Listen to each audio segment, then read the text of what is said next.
Hi, my name is Mary Jane Harrington. I'm a GI nurse with Health Partners Riverside. GI stands for gastroenterology. We look at everything that has to do with your digestive tract and your digestive system. We're here today to kind of explain a few things about some of the equipment we use and what to expect when you come in for a couple of tests your doctor might order. We're going to start with, I want to show you a small diagram. Actually, it's to scale of the digestive tract. And we're going to start with the top. You might have some problems that your doctor wants you to come in and have an exam called an EGD. It stands for esophagogastroduodenoscopy, which is a little bit of a long name. When you come in for this exam, you'll come into a room that looks like this. Your nurse will have you lie down on the bed. You will be hooked up to some monitoring equipment, a blood pressure cuff,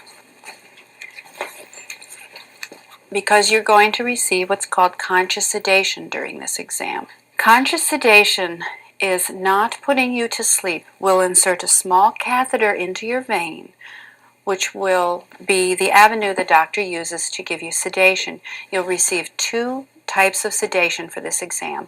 One of them is a narcotic. The narcotic is called fentanyl. It's a synthetic narcotic similar to morphine, but it's shorter acting and much safer. You will also receive a sedative called Versed. Versed is similar to Valium, but there again, it's much shorter acting and it's much safer. The reason for these two medications with this EGD exam are not because the exam is painful. It does not hurt.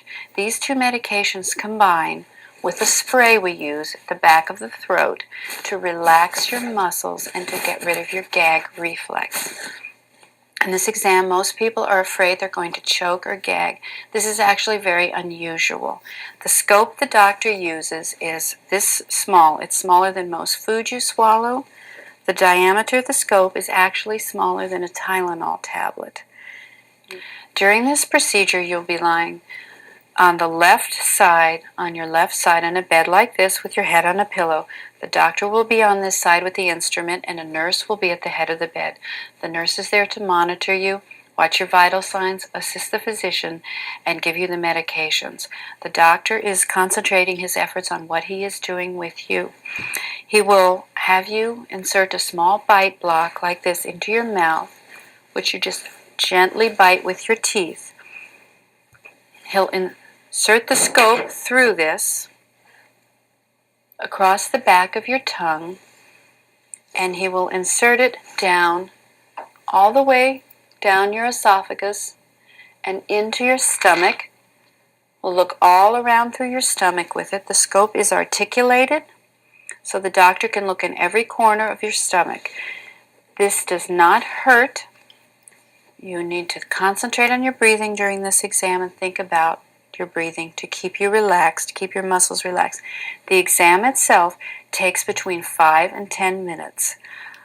And if the doctor takes any biopsies, if he gets in your esophagus or stomach, sees some irritated areas, or perhaps thinks you may have the bacteria that cause ulcers, they'll take a little tissue sample.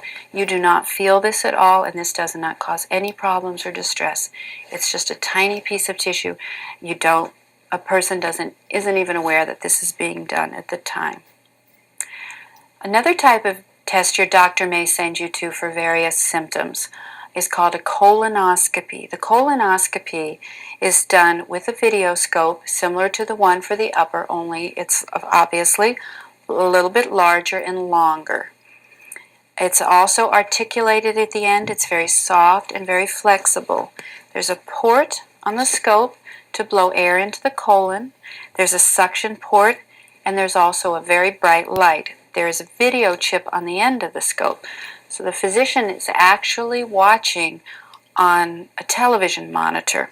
You'll have a nurse on one side of the bed also, physician on the other side.